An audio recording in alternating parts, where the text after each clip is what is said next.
ya.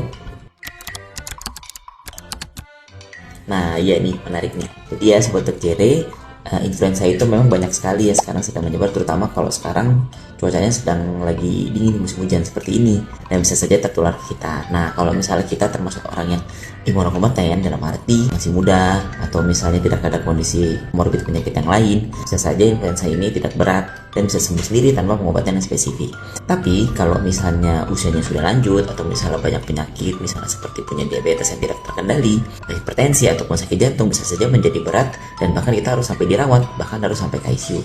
Nah, di sini sih letak pentingnya vaksinasi. Dari penelitian yang ada, vaksinasi untuk influenza ini terbukti bisa mengurangi angka untuk masuk ke rumah sakit. Bahkan bisa sampai 80%, dan untuk anak-anak bisa sampai 40%, dan bahkan bisa mengurangi angka masuk ke ICU.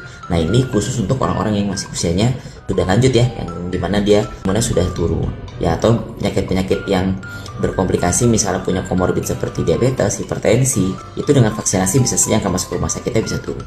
Dan bahkan komplikasi dari penyakitnya yang memburuk, misalnya diabetes semakin tidak terkendali ya, karena influenzanya yang juga memberat, itu juga bisa diturunkan.